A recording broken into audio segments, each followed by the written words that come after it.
Hi guys, tinatanong nga ni ma'am kung maasim po ba o puro tamis lang o anghang. Eto nga yung tinatanong niya guys, meron pa ako natitira.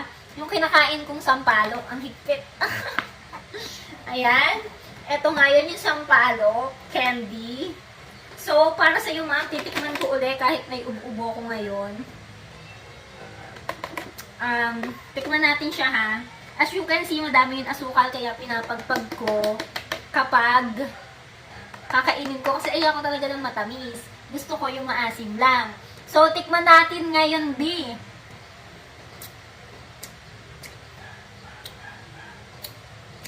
Ang sarap! Masarap talaga. Mahilig kasi talaga ako sa mga ganito na maasim na sampalok. Guys, ang lasa niya, meron siyang asim, meron siyang tamis, meron siyang anghang. Nandito na lahat. Ang aya ko lang dito guys, ang daming nilagay na asukal. Hindi ko alam kung bakit madami nilagay na asukal.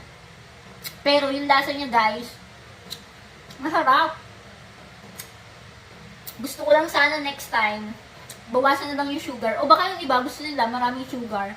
Ako kasi gusto ko lang yung medyo matamis. Okay lang sa akin yung maasim kasi nga, meron na tong alat at tamis, di ba? Tapos samahan mo pa ng anghang. Okay na yun, the best na yun. Maanghang nga. Pero kaya naman. So, ayun po ma'am. Meron naman siyang asim. Hindi naman po siya puro tamis lang at anghang. Yung anghang niya okay lang, kering-keri. Sarap. Sarap. Kung gusto niyo po ng ganitong sampalok, ilalagay ko na nga lang po ang link sa yellow basket. Yun lang po. Thank you for watching. Kuting bye. Hey! Eto po yung pogi kong taga-video. Hey!